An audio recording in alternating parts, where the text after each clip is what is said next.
All right, just to confirm for my listeners, I have DJ Locked on the phone. Is that right, sir? That is correct. And you are half of a full. Where is your partner in crime at this moment? He's outside having a smoke. We're actually just chilling at the studio right now. We're getting some masters done. That's awesome, man. I was actually supposed to go down there and meet these guys, but our buddy Locked was able to get on the phone, and I appreciate him for doing that. I want to ask you. You just said something about drinking beer. What's your poison of choice? Labatt 50. I'm an old school punk. Wow. Can I tell you a funny story? I knew once we threw a party at a club, and we knew we were doing well because people were drinking Labatt 50. And to us, that meant the bar was sold out of everything else, and people were now drinking that shit. But you choose to drink that, eh? I do. I'm gross. It's old school, man. You got a lot of, I don't know, I wouldn't say redneck maybe characteristics to you, but would you say that you're a Canadian redneck? I am a Canadian redneck, yes. You definitely. From Peterborough, come on, I'm from the country. You're from the country, and I'm actually going to be heading up there. Are you familiar with Jungle Cat World? Pardon, with what? Jungle Cat World. Yes, I am well aware of Orono Jungle Cat World. Okay, so they just had some lion cubs, and I'm going to have the pleasure of meeting some lion cubs in a couple weeks. That's rad. I haven't heard that in years. Right? It's a great place. Okay, let me ask you then. What would you say is the most redneck thing about your character? I never wear any sleeves, I guess, currently. That's true. Pretty redneck. Yes. Sit in a lawn chair in your house. Basically perusing all the classified ads for trucks. Most recently was like an Eldorado, I think is what you were looking for. Yeah, the Cadillac Eldorado. It's like just Googling over. Yeah, so I'm a little redneck, yeah. That's awesome. Okay, I got to ask you, what was your favorite movie of 2018? Did you have one? 2018? Of last year. It was mid-90s for sure. Mid-90s? What do you mean? Your favorite? Yeah, it was Jonah Hill put it out. It was like a movie about like kids growing up skateboarding. Oh, it's called the mid-90s? Yeah. No shit, okay. And it's Jonah Hill. Yeah. I like him, man. He's a funny fucking guy, and he's lost a lot of weight recently. I know he's doing martial arts and shit. Guy's a man of many faces, I guess. Many hats, I guess you'd say, right? Yeah, man. Okay, let's dive into some industry questions. The first one I'm going to ask you is, do you remember your first rave experience? Holy shit. Yeah. That's kind of a funny one. I actually was like living up in Peterborough. I was, I think, like 17, 16. I actually hopped a fence at a place called the Trashateria to go see Capital J play. That's awesome. And so obviously you knew of the music before you went to see it. Like, where did you first hear Jungle? Actually, first, actual almond break that really struck me was, coming home from my grandparents' house. It's, in the backseat of my parents' car.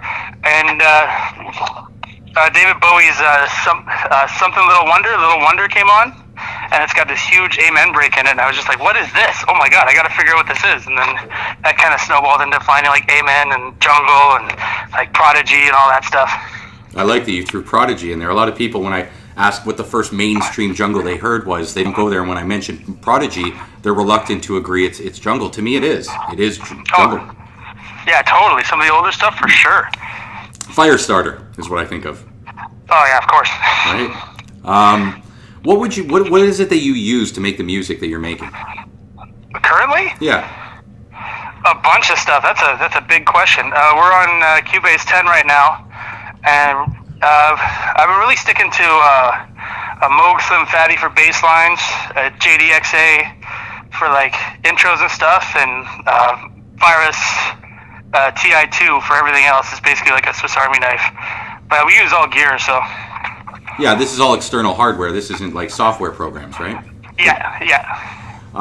And you know what? If anyone ever gets a chance to check out Locke's page, he's actually posted some great pictures of his studio, and the equipment is no joke. You're talking a lot of money invested in your tools. So, okay, let's take it back. What inspired you to want to get into production? Honestly, it was my dad actually had me set up. I grew up in a music family. I was in the studio when I was 5 or 6 years old doing 4-track stuff with my dad, just screwing around. And then he got Cakewalk when I was 8 or 9. And then I started at 10 or 11, 10, I guess, just screwing around with Cakewalk, just kind of making dance music, not really knowing what I was doing. And then that kind of evolved into trance, and then actually the party I snuck into after I heard that, it was all jungle. Interesting. But you were producing music from a young age because you've been playing instruments from a young age. Is that right in saying? Hello? Oh, we cut out. The joys of technology. Hello, hello?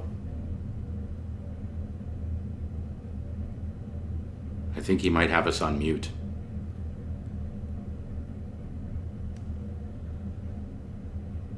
Hello? We'll call this the interlude to the interview.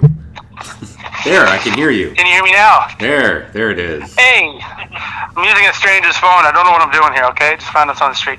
Nope. No problem. And you know what? This isn't the first time. I hope my listeners don't mind. I can't edit that stuff. We're going to have this blank of me going, hello, hello. But I think we caught it at the right moment in that I didn't ramble into nonsense. Can you tell me if I was right in saying that you've been making music from a young age? Yeah, as long as I can remember, I've been doing music. What did you start with? Like, what was my first project? Like, my first real project? No, what was the first instrument you learned to play? My parents got me a set of drums when I was like 4, and I played that every day growing up. Interesting. And if I'm not mistaken, you're also a guitar player? I am. Picked that up at like the age of 10 as soon as I could understand it. No, honestly, I think this is important to dive into because when I speak to some people who talk about progressive music, they talk about the fact that you used to have to know how to play an instrument. And when I meet some of the best producers I work with, like guys like yourself, you guys are musicians. You're not just guys who know how to put programs together and sounds together. You guys know fundamental rudiments of music. You know theory. So it's ignorant, I think, to the listeners who won't give progressive or electro music a chance to think the people making it don't understand theoretics of music. Do you get what I'm saying? Oh yeah, of course. I really hope they don't. It's like the broader horizon of music you have, the better anything you make is going to be, right? Mm-hmm. What would you say inspires you to write what you write? Oh, geez. These days, it's therapeutic, really. Like, it's, the past year I've basically kind of quit all my day jobs and I'm just focusing on music. But it used to be like a therapy from getting away from like your weekly grind. Now I'm just inspired to get out and make people dance again. Interesting.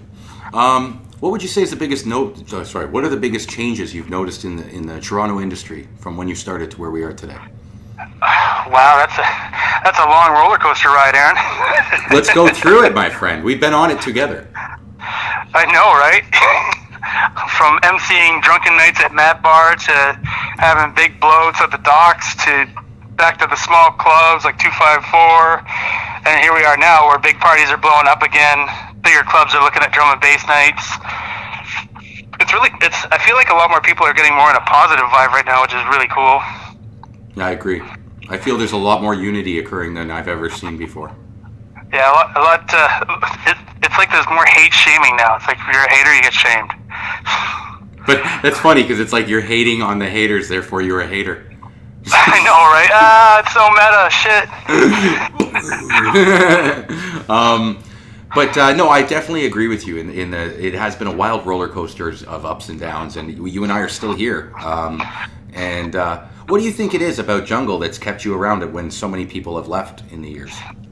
I don't know. It's just so good. Every time I make new beats or whenever I hear what everybody else is doing, it just pumps me up. I just love it. It's in my soul. Would you say jungle's your favorite music to make? Yes, 100%. Interesting. Honestly, because I have been in your studio and heard all the different sounds. I can't even identify some of the subgenres you're making. Yeah. It's just music. I get pretty wild sometimes. Well, it's good. If it's good, it's good. I'm not going to be like, I can't identify what it is, so I don't like it. But no, it's a lot of it. I would give it into the happy hardcore, even hardcore Euro style music with that voice, that female voice that is so distinctive in those types of songs. But I love it, and I wish I heard more of that from you. Oh, well, there's more coming. Don't worry, there's more of everything coming. I've been here like every day for the past 2 months, so. Okay, well, that begs the question then. What can we expect from Locked in 2019? Well, As it sits right now, we've got a couple releases. We're doing the masters for them today, and just grinding really hard and getting out as much music as possible and taking as many gigs as possible. So we're going to see you out performing a lot more?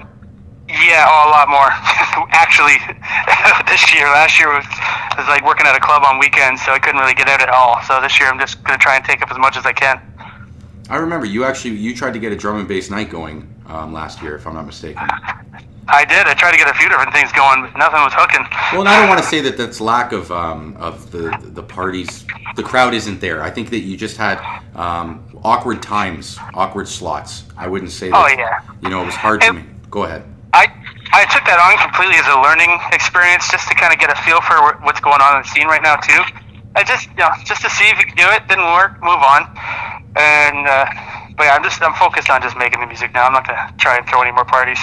It's a labor of love for a lot of us, man. Oh yeah. We're not doing this conversation right now because either of us are getting paid. We do it because we enjoy this.